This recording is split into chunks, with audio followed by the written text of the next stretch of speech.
Welcome everyone back to a very meaningful learning experience and sharing our wisdom and knowledge together.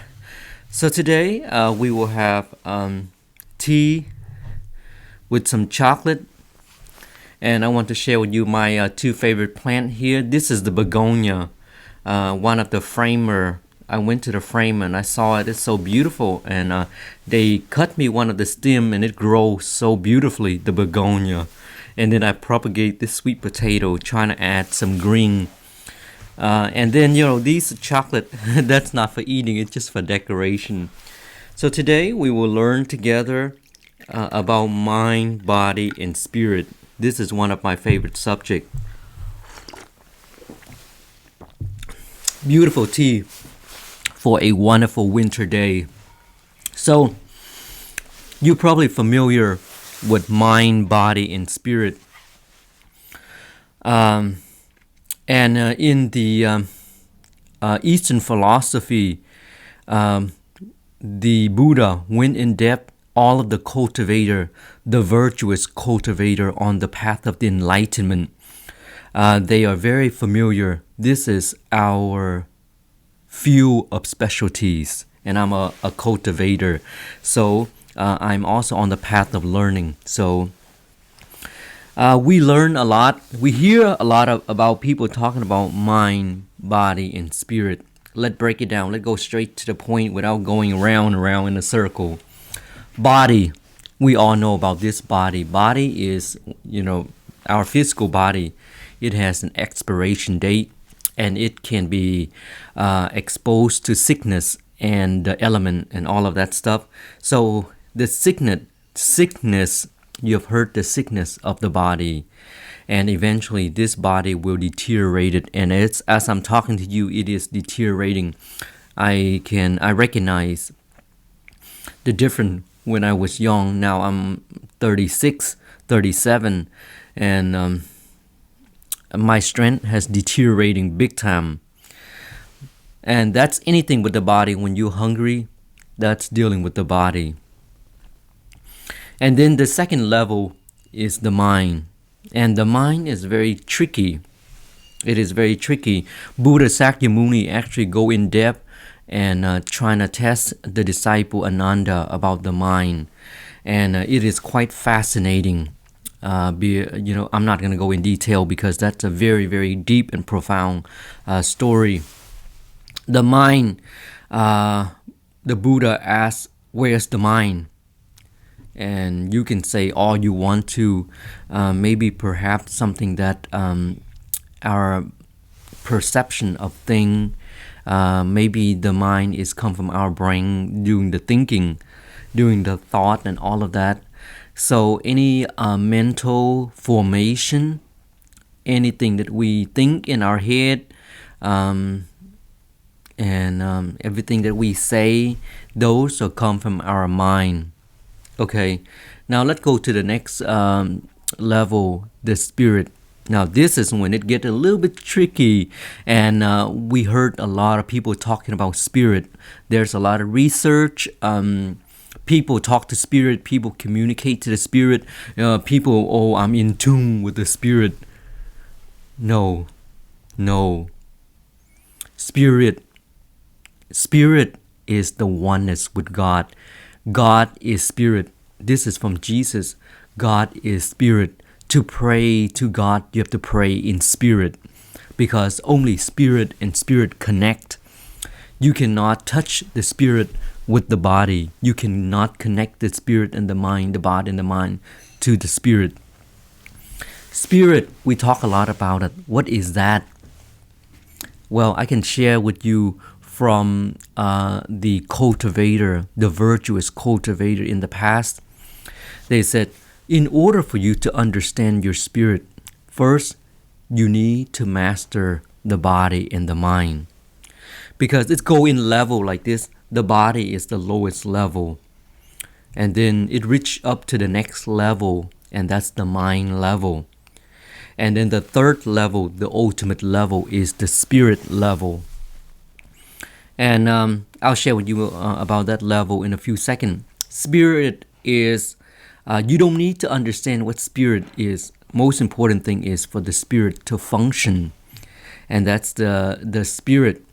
And most people misunderstood about spirit. Sometimes they get caught up between their mind. They said, "Oh, I understand the spirit." No, you cannot understand spirit because the spirit is beyond the body and mind.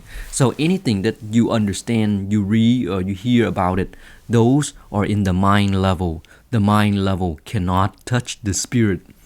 The virtuous cultivator in the past, they said, you have to master the body and mind in order for you even in order for you to even sense the spirit. Because think about it, you cannot even control your hunger, or someone just slap you, or someone just pinch you. If you can't even comprehend, if you can't even handle that, how in the world are you you talking about mind and spirit? That's impossible. If you cannot even take care of yourself when you're sick, you cannot even deal with the sickness. Don't even talk about the mind level. So Buddha taught these three levels are separate, and most of the time people get confused and mix them together. For example, did you know that the mind and the body are separate? Now it is oneness, but the separate is that you can separate them. Mentally you can separate them because the mind level is the energy level. The mind level, it has nothing to do with the body.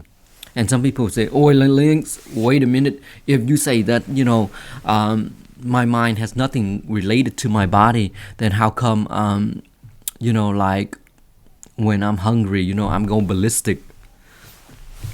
Yes, our physical body, we need to understand the body, the physical body. We need to take care of the body, but eventually it will come. It had an expiration date. Let's talk about the body, for example. The body can do a lot of things and it can expose to a lot of things. But remember, the body is this physical thing. When you're tired, you go take a rest. When you're hungry, you eat. When you're sickness, you take care of the body. There's nothing much to talk about the body. Let's talk about the mind level. We usually mix the body and the mind together. Do you know the power of mind? When you're sickness, people destroy themselves. People don't eat. People don't feel well.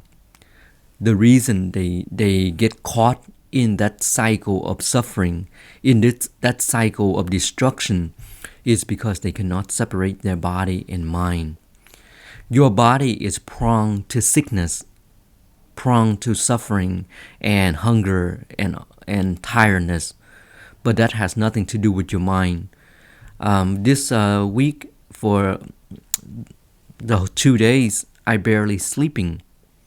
My eyes close all by itself, but that does not interfere with my mind, because the body can be hungry, can be sick, but it has nothing to do with our mind.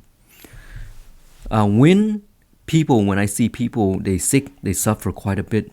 But I'll tell you a little bit about how I understand my mind. When I am sick, I always celebrate. Why? Because in order for you to recover faster, you need to boost up your immune system, and you need to have that positive mentality, how to take care of yourself. So when I'm sick, I don't go lie in bed and start crying and not eating, not drinking. When I'm sick, I celebrate. I drink a lot of fluid, I eat a lot, I celebrate, I dance, I sing karaoke. I do more than before I was sick, because I know in order to cure this sickness of the body is weakened, but the mind is not weak. So there's many things that we can do to help treat the body.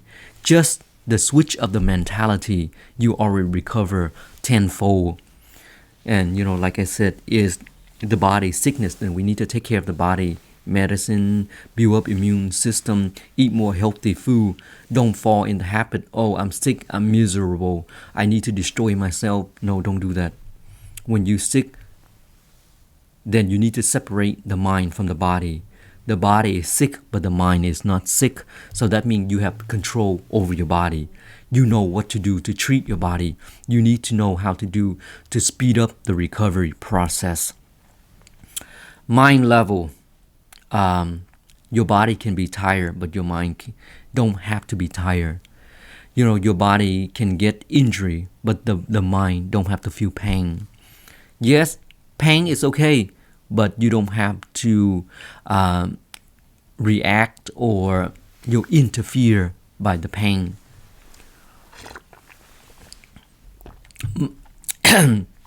Our mind thing comes and go. Our thought comes and go. There are good thoughts and there are positive thoughts. Some people said, Links, there are some evil people in this world. And I said, wait a minute. There's no such thing as evil people. There's such thing as evil thinking. Not when we see people, serial killer and all that, and we say, oh, those are evil folks. No. Within ourselves, we all have evil thought, don't we? We all have negative evil thought. So, people don't born evil or serial killer. It is because they entertain their mind with evil thing, wrongdoing, evil thought. So our mind is separate from the body. We have a lot of thought coming and going. And if we want to go toward the direction of the enlightened saint, then we need to nurture the good thought, the positive thought, and diminish the negative thought. Recognize that those negative thoughts, those evil thoughts are not you, and find some way to release that, find some way to ignore that and let that go. Focus on the positive thing, the thing that can enhance you, the thing that help you grow and stronger. Dwell in those thoughts, dwell in the kind and positive thought. Most important thing is learn from the enlightened saint to transcend the good thought. Because good deed, good thought, those are all the things that human being already done and need to be doing. We need to transcend to the next level. And that is once we can able to control our mind, then we can talk about spirit. So now at this point we will talk about the spirit. It's very hard for us to understand the spirit. Maybe in this lifetime, we were never able to understand the spirit. What does that mean to understand the spirit? Spirit cannot be understand. Understand is from the mind level. Unless you are already diminished the ego, unless you get rid of all the hot temper, negative habit, unless you get rid of all of those ego and wrong view, then you might transcend to the next level, the spirit level. Spirit level is like a light bulb. A light bulb is perfect. Nothing wrong with the light bulb, but it's not working. You hold the light bulb in your hand here. It's not working unless you twist it into the electrical outlet, the holder. Then the electricity transfer into the light bulb and ding, the light turn on. So that is just like our spirit is that shot of electricity. Just like when you are driving in the highway, sometimes your mind dripping into the whole new world, and your body was sitting there. But how come you drive safely home without getting an accident? And sometimes for those who are painting or eating, like when you eat, you don't think about, oh, how do I eat? The eating thing, that's the spirit, the functioning of the spirit. Like when you write, you don't ask, oh, how do I write? No, that's the functioning of the spirit. And like a dead body, what is the difference from a live body and a dead body? A dead body has a body has a brain. All of the organ, the eyes and the ear, all of that, the eyes are working, the heart are working fine, all the organs are working fine. But what make it a dead body? That's without the spirit. So you can see the difference, you can see how powerful it is. So the dead body, you can take the eye of the dead person and put in a live person, and that live person can see. So you see, the organ is working fine. What is missing is the spirit. And that's the spirit is what all of the enlightened saints are cultivating to reveal that. And all of us have that spirit inside. Imagine this world that we all function, we all reveal our true God within the spirit. Imagine what kind of world that is. Paradise on earth, right? So a lot talking about spirit. How do you get in tune with the spirit, in touch with the spirit? First, you need to master your body and your mind.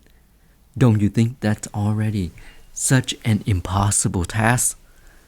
Yes, that's why Buddha said when he reached enlightenment, he wanted to return back to nirvana, to the ultimate heaven. But the demigod flying down and said, wait, you are the enlightened one. The world needs you. Don't return to nirvana. And then Buddha Sakyamuni said, for people to realize their Buddha nature, the God within the spirit, is impossible. Because the Buddha, risking his life, cultivating under the Bodhi tree for 7 years, eat nothing but a single grain of rice. And so he went through a lot of asceticism, that process of master the body and the mind. So he said to the demigod, it's impossible for human being to reach Buddhahood. And the demigod said, look at the lotus pond. You see, some leaves are sunk to the bottom, and some of the flower rise on top of the water, and some of the lotus bloom so beautifully. So, just like human being, some people, they're at the beginning level of cultivating their body, but some has already overcome the body. They're at the mind level. Some people already surpassing the mind level and waiting to go to the next level.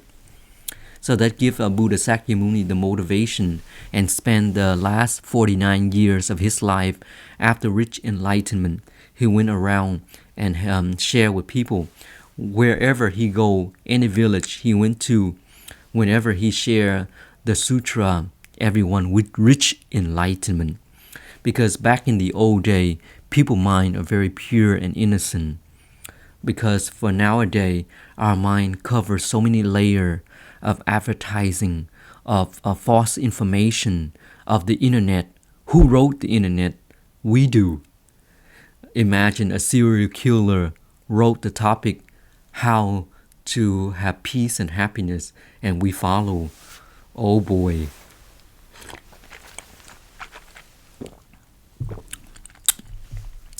So that's require wisdom to keep on working on our body and mind, diminish the ego that block the spirit.